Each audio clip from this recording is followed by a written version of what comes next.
Prison is tough. It's a tough place to be. You would not want to be there.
I'm the guy that got out of prison after being on death row and all that stuff and made something out of his life. What is prison? Well, obviously it's incarceration. It's a place where supposedly there's not just a separation of these people from the rest of society and punishment that goes with it, but also the possibility of corrections. Alexis de Tocqueville, the French scholar who came over here in the 1800s, he said essentially you have to look at how a country deals with its prisons to understand the country fully.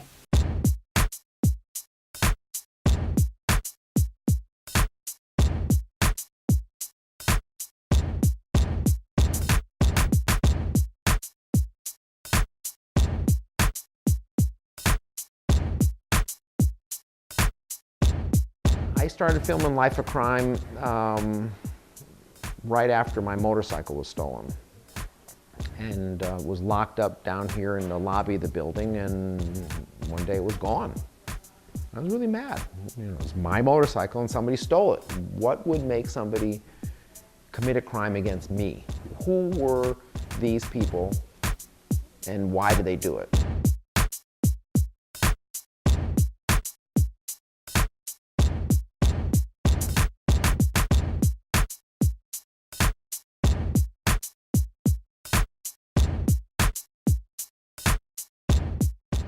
Right now, I'm a 4-time loser.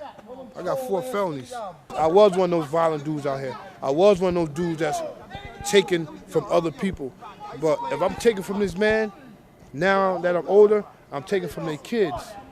I'm taking from their wife. I'm taking from their girlfriend. You know what I mean? So I can't reflect my life on what I used to do or what this man used to do.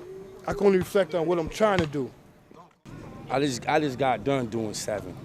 Just got done. I've been doing it. I'm only 27 and been doing this. Been getting locked up since 6. I'm living comfortably right now, but I could be living a lot better. I done did 18 years out of I'm 45, did 18 years out of my life in prison. Just came home. I watched my twins grow up in prison, you heard? My life is gone. I did 25 years in penitentiary, that's gone.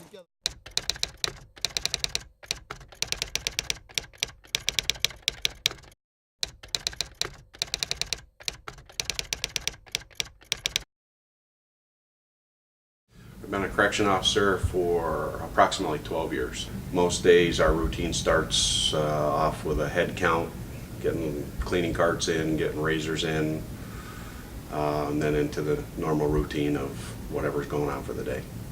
Their day starts at 6 a.m. when the lights come on and the gates are open. We get right into medication delivery.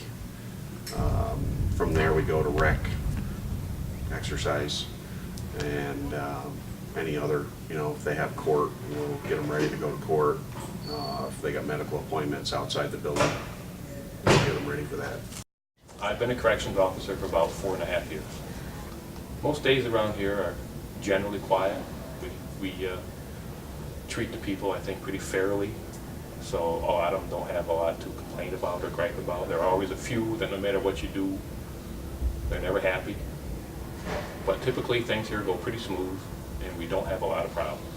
When the inmate comes in with the transport officer, we have the officer take off all his handcuffs or what have you. We have the inmate put his property, empty his pockets, a hat, jacket, whatever, and we pat him down, take off their shoes, and give them a thorough pat down before they enter into the jail. And then we take all their property and bring them in for the booking process.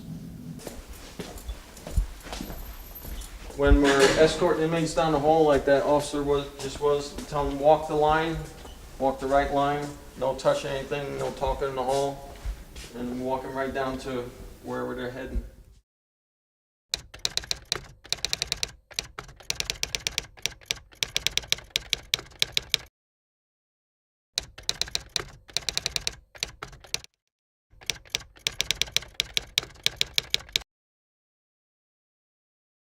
There are some educational opportunities. Also, it depends on what's going on in the economy as a whole. I think that when the economy tightens up, some of the rehabilitation programs disappear in prisons, just like they disappear in the schools. So I've encountered people within the prison system that are very sincere and are interested in working with the prisoners to try and make them into better people and law-abiding people. But there are also people in the prisons that, like the criminal went this way, and these guys came from the same neighborhood and they're an inch away from being criminals themselves, and a lot of them facilitate criminal behavior in the jails. Go to school, go to school. If you don't want to go to school, get a job. Be productive in life and don't be a number in society. There are sort of two educational avenues that you can take. And one of them is take the classes that are offered, learn how to use a computer, get a GED, those type of things. And the other one is you can get a really good education in crime. So it's an individual choice. You can get a healthy education in prison, and you can get a criminal education.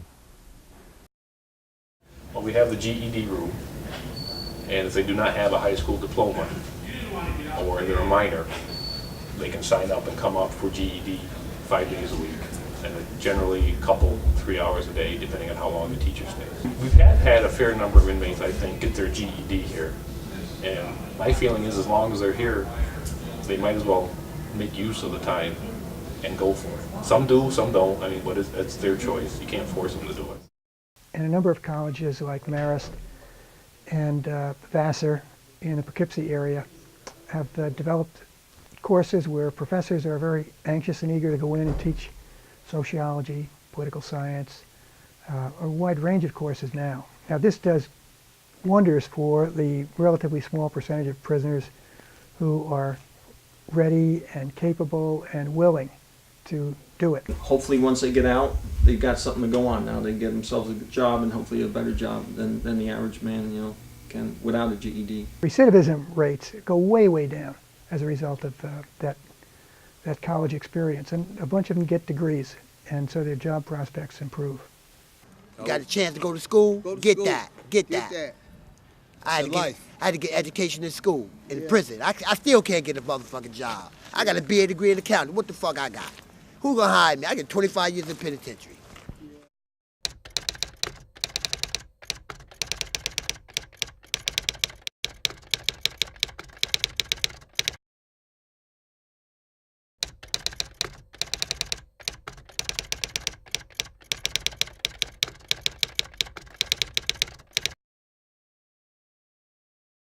Violence can occur any second that you're in this building. This isn't really a job for every person. It takes kind of a person with a different personality and demeanor to want to work here and deal with the worst of the worst. There was a guy when I was a younger man that I had some problems with in another institution, and when I became older, he ended up coming to the prison where I was at, and I was working in the dining hall, and I had an opportunity to take a pot of scalding hot coffee and dump it over his head.